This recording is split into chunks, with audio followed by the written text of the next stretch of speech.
देख रहे हैं सत्यहिंदी.com। एक नजर अब तक की सुर्खियों पर। राहुल गांधी के नेतृत्व में जारी कांग्रेस की भारत जोड़ो न्याय यात्रा का आज बुधवार 17 जनवरी को चौथा दिन है। मणिपुर से शुरू हुई है यात्रा, अब नागालैंड पहुंच चुकी है।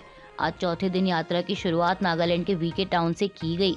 66 दिनों तक चलने वाली इस यात्रा के दौरान कांग्रेस नेता राहुल गांधी ने कल मंगलवार को एक सभा को संबोधित किया। इस दौरान राहुल गांधी ने कहा कि मैं अपने धर्म का फायदा उठाने की कोशिश नहीं करता हूं।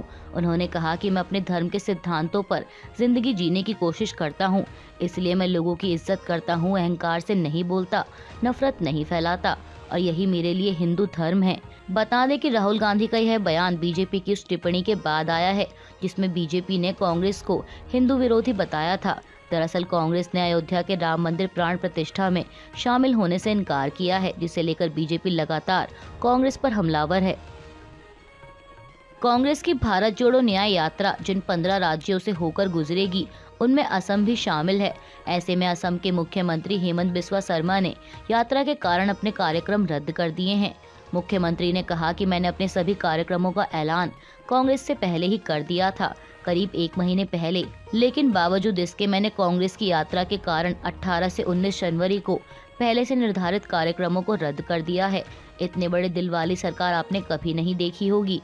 उन्होंने कहा कि राहुल गांधी और मेरे कुछ कार्यक्रम आपस में मेल खा रहे थे। 18 जनवरी को मेरा माजुली जिले में कार्यक्रम था जिसे मैंने रद्द कर दिया है ताकि हमारे कार्यक्रमों का टकराव ना हो। माजुली एक छोटा जिला है, इसलिए मैं जिला प्रशासन को परेशान नहीं करना चाहता।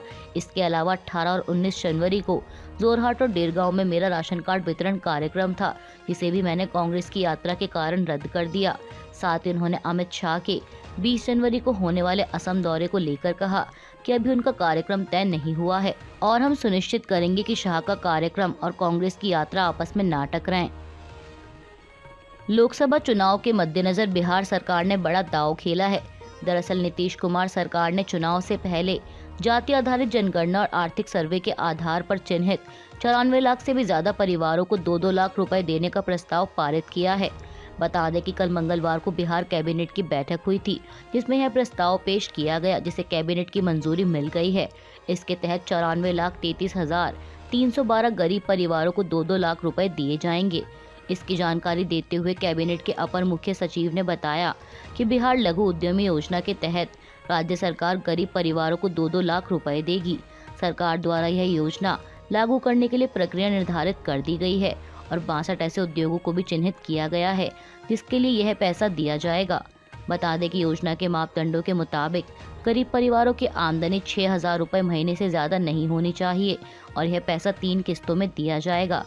पहली किस्त में 25%, दूसरी में 50% और तीसरी किस्त में भी 25% पैसा दिया जाएगा। ईरान ने कल मंगलवार को पाकिस्तान के दक्षिण पश्चिम बलूचिस्तान प्रांत में सुन्नी आतंकवादी समूह जैश अल अदल के 2 ठिकानों को नष्ट करने के लिए मिसाइल और ड्रोन से हमले किए हैं। मीडिया रिपोर्ट्स के मुताबिक कहा जा रहा है कि इस आतंकी समूह ने पिछले महीने ईरानी प्रांत सिस्तान और बलूचिस्तान पुलिस स्टेशन पर हमला किया था जिसके कारण 11 ईरानी पुलिस अधिकारियों की मौत हो गई थी। वहीं कल मंगलवार को किए गए ईरानी हमलों की पाकिस्तान विदेश मंत्रालय ने कड़ी निंदा की है और ईरान को गंभीर परिणाम भुगतने की चेतावनी दी। पाकिस्तान विदेश मंत्रालय ने कहा कि उसके क्षेत्र पर हुए हमले में 2 मासूम बच्चों की मौत हो गई जबकि 3 लड़कियां घायल हो गईं।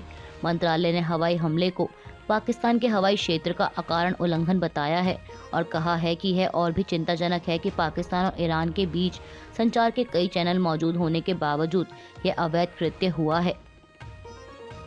शिवसेना यूबीटी नेता संजय राउत के इस बयान कि अयोध्या में बन रहे राम मंदिर का गर्भगृह ठीक उस जगह नहीं बनाया जा रहा जहां उसे होना चाहिए, इस पर उत्तर प्रदेश के मुख्यमंत्री योगी आदित्यनाथ ने जवाब देते हुए कहा कि मंदिर बिल्कुल ठीक जगह बन रहा है। आज तक से बातचीत के दौरान सीएम योगी ने कहा कि संजय राउत और उद्धव ठाकरे तो खुद दर्शन करने आ चुके हैं और जब वह अयोध्या आए थे तब उन्होंने अपना ये अमूल्य सुझाव क्यों नहीं दिया। मुख्यमंत्री ने आगे तंज कसते हुए कहा कि अंगूर खट्टे हैं, ये तो कोई भी बोल सकता है। उन्होंने कहा कि हमारी पूरी लड़ाई ही वही थी कि रामलला हम आएंगे, मंदिर वहीं बनाएंगे और मंदिर अब वहीं पर बन रहा है। बता दें कि दरअसल ऐसा माना जाता है कि रामलला की असली जन्मभूमि वही है जहां बाबरी का गुंबद हुआ करता था। कांग्रेस नेता राहुल गांधी के राम मंदिर कार्यक्रम को पॉलिटिकल इवेंट बताने वाले बयान पर मुख्यमंत्री योगी आदित्यनाथ ने पलटवार किया है। आज तक की एक रिपोर्ट के मुताबिक सीएम योगी ने कहा कि कांग्रेस को इस तरह का पॉलिटिकल इवेंट करने से किसने रोका था। कांग्रेस ने 1947 से एक लंबे समय तक इस देश में सरकार चलाई, उन्होंने ऐसा कोई इवेंट क्यों नहीं किया। मुख्यमंत्री ने कहा कि राहुल गांधी 2004 से सांसद हैं और पीछे से सरकार चलाते आए हैं, यह तो किसी से छुपा नहीं है, तो राहुल जी ने ऐसा इवेंट क्यों नहीं कर लिया। सीएम योगी ने कहा कि वे हमेशा से भारत के संविधान का अपमान करने वाले इवेंट करते आए हैं। आगामी लोकसभा चुनाव के मद्देनजर तमाम राजनीतिक दल अपनी तैयारियों में जुटे हुए हैं। इसी कड़ी में कल मंगलवार को बीजेपी की एक बैठक हुई। इस बैठक में पार्टी के राष्ट्रीय अध्यक्ष जेपी नड्डा और केंद्रीय गृह मंत्री अमित शाह समेत क्लस्टर प्रभारी मौजूद रहे। बैठक के दौरान अलग अलग वर्गों के प्रभावी लोगों को एक साथ लाने के लिए व्यापक अभियान चलाने पर सहमति बनी। इसके अलावा पार्टी ने चुनाव प्रचार को धार देने वाले अभियानों में तेजी लाने और इन अभियानों के लक्ष्य को जल्द हासिल करने की रणनीति बनाई। पार्टी महासचिव विनोद तावड़े ने कहा कि बैठक में नया मतदाता संपर्क, गांव चलो, लाभार्थी संपर्क, पिछड़ा दलित और महिला संपर्क अभियानों की समीक्षा की गई। इन अभियानों के तहत इन वर्गों तक घर घर संपर्क स्थापित करने का लक्ष्य हासिल करने के लिए रिवर्स टाइम टेबल बनाया गया है। इजराइल और हमास में बीते 3 महीनों से अधिक समय से जारी युद्ध में अब तक 25,000 से ज्यादा लोग मारे जा चुके हैं और कई हजार लोग घायल हुए हैं। इस बीच राहत की खबर सामने आई है कि फ्रांस और कतर की मध्यस्थता में गजा में बंधकों और नागरिकों को मानवीय और चिकित्सा सहायता पहुंचाने की अनुमति देने के लिए समझौता हुआ है। इस समझौते के तहत लगभग 45 इजरायली बंधकों को भी तत्काल दवा पहुंचाई जाएगी। कतर ने कहा कि यह सहायता बुधवार को कतर से मिस्र के लिए रवाना होगी। इसके बाद इसे राफा बॉर्डर से गजा में पहुंचाया जाएगा। इसकी जानकारी देते हुए कतर के विदेश मंत्रालय के प्रवक्ता माजिद अल अंसारी ने एक बयान में कहा कि समझौते के तहत गजा पट्टी में सबसे अधिक प्रभावित क्षेत्रों में नागरिकों को अन्य मानवीय सहायता के साथ साथ दवा भी पहुंचाई जाएगी, जिसके बदले में गजा में इजरायली बंधकों को आवश्यक दवा पहुंचाई जाएगी।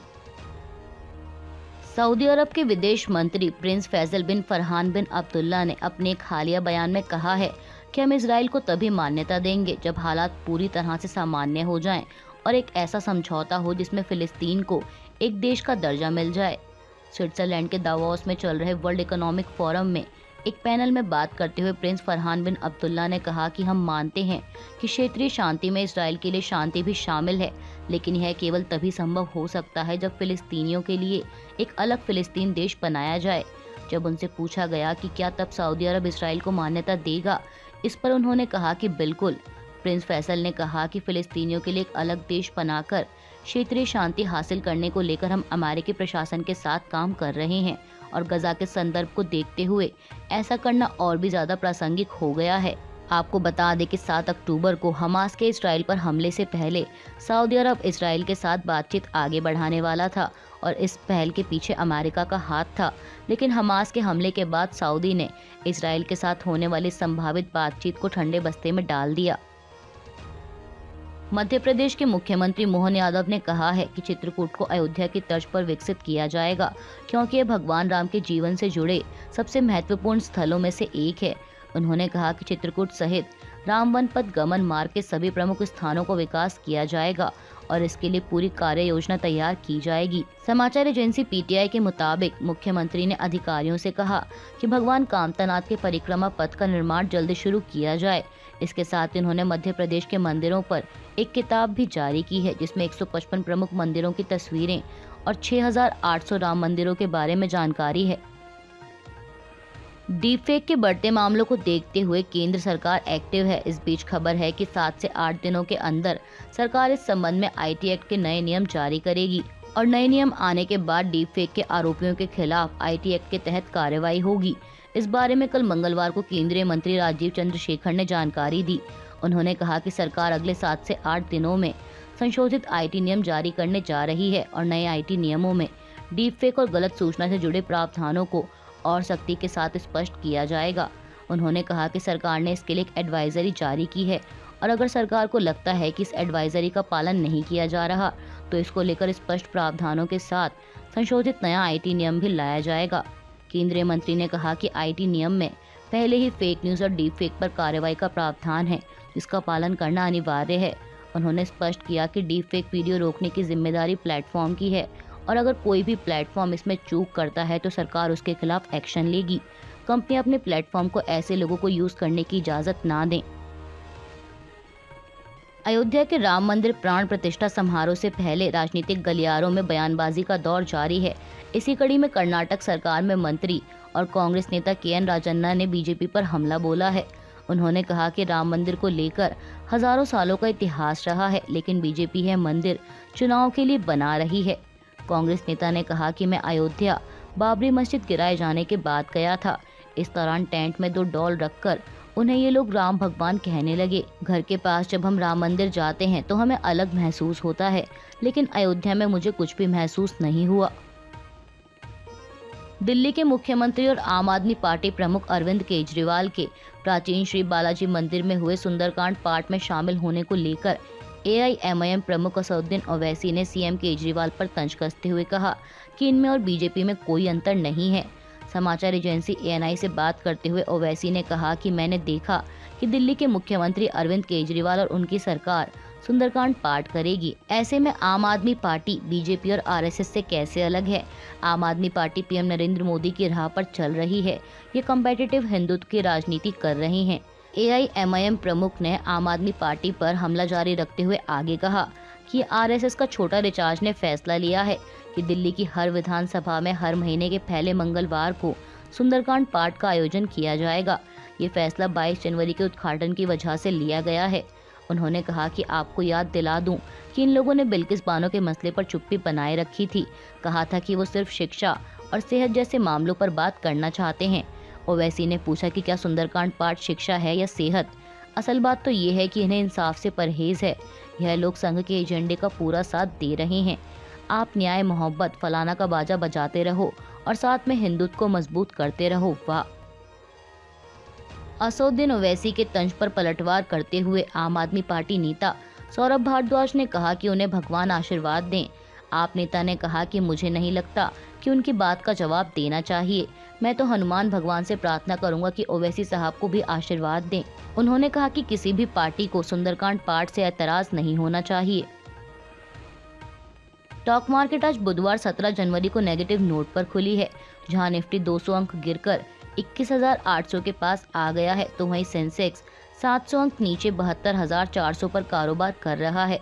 बता दें कि इससे पहले सोमवार को सेंसेक्स 199 अंक गिरकर 73,128 पर बंद हुआ था। बात करें बैंक निफ्टी की, तो बैंक निफ्टी 46,980 के लेवल पर ट्रेड कर रहा है।